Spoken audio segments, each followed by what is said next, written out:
I sold happiness for a living, and for a long time I believed my own pitch. That was the job. Out past the beacon markers, where the trade lanes thin and the way stations start numbering themselves instead of naming themselves, there isn't much market for anything you can't eat or breathe. But there's always a market for an evening that doesn't feel like every other evening. My ship was the Wind, 40 years old, and held together with better welds than her paperwork admitted. And my cargo was reels.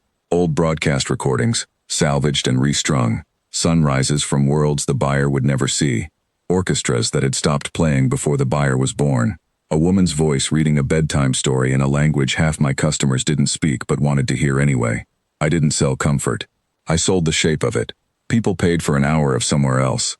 I ran the same circuit 3 times a year, and on the third leg of every circuit I put in at a relay post called the Silt Fold, a lonely receiving station bolted to the underside of an ice shelf on the frontier moon Corvi Rill. Nobody lived at the fold. It was automated, a forwarding address for a single standing order that had been on my manifest longer than I'd owned the ship.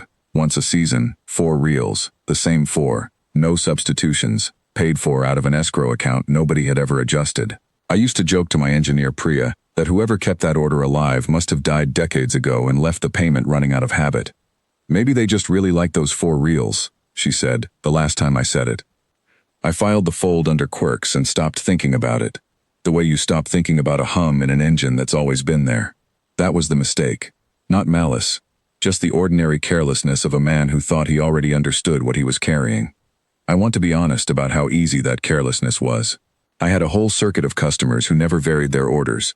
A retired dock foreman on a mining rock who bought the same rain recording every season because it reminded him of a planet he'd never actually visited, just heard about from his grandmother.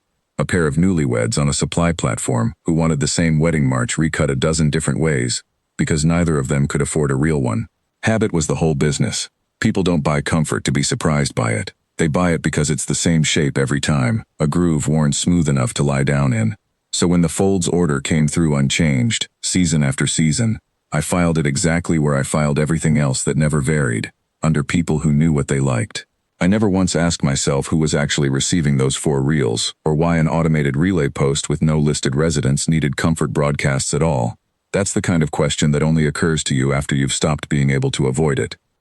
It was Priya who caught it, on a slow crossing with nothing else to do, running a diagnostic on the fold's ancient receiver because the ship liked to complain about it. She found that the standing order wasn't just requesting the same 4 reels. It was requesting them in a specific sequence, spaced at specific intervals, repeated with a variation so small it looked like transmission noise, a scatter of dropped frames, always in the same places, always in the same pattern, buried in 40 years of otherwise flawless orders. That's not noise, she said. Noise doesn't repeat.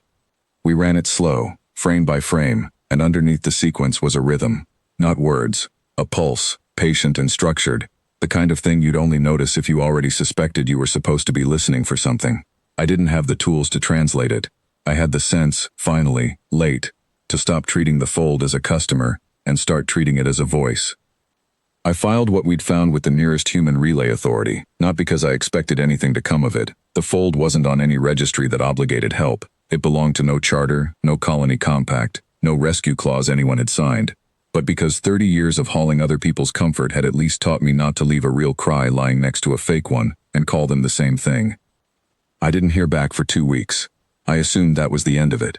Then a woman named Dr. Eris Bellamy called the Wen directly, from a hospital tender out of the nearest human relay station, and told me she'd spent 9 days getting a linguist to confirm what her instruments had already told her.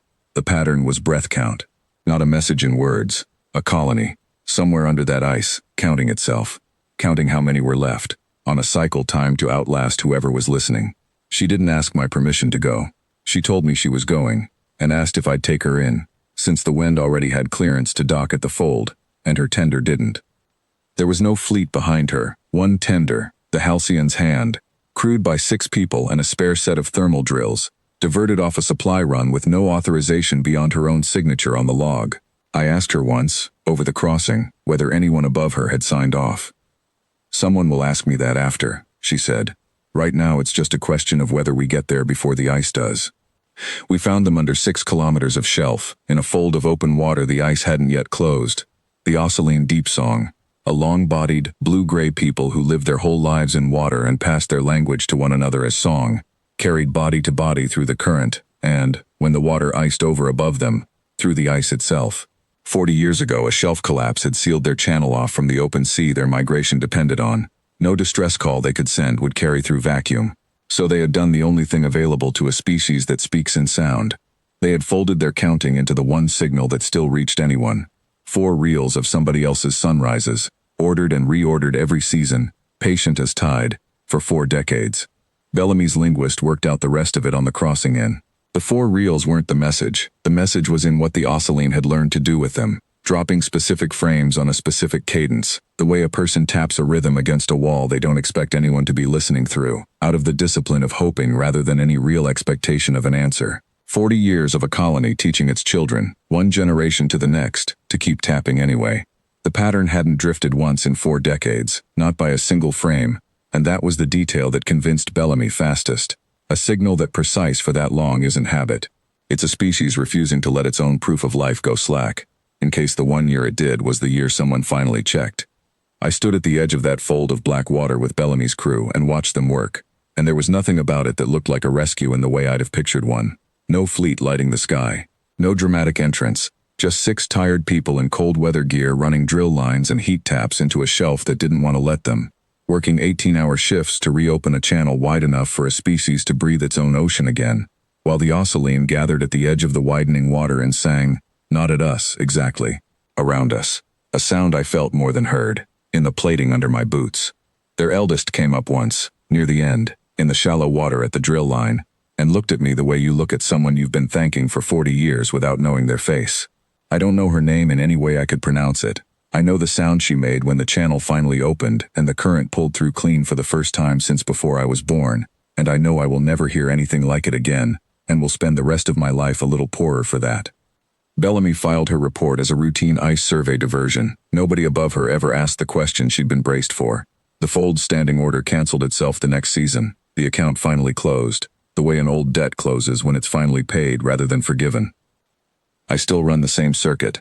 I still put in at frontier way stations with a hold full of somebody else's sunrises, and I still tell myself I'm selling happiness, except now I know better than to believe that's the whole of it. Sometimes what looks like a customer who won't change their order is a voice that's been counting its own survivors for longer than you've been alive, using the only channel anyone left them. I don't check every order that closely. I can't. But I check the ones that never vary. Now, the ones that look like habit. Habit is what patience looks like when nobody's answered it yet. Nobody wrote it up as a rescue. There's no plaque at the silt fold, no marker on any registry, no fleet in the history of it. Just an old trader who finally listened, a tender that came without waiting to be told to, and an ocean, under the ice, that sings a little differently now that it isn't counting anymore.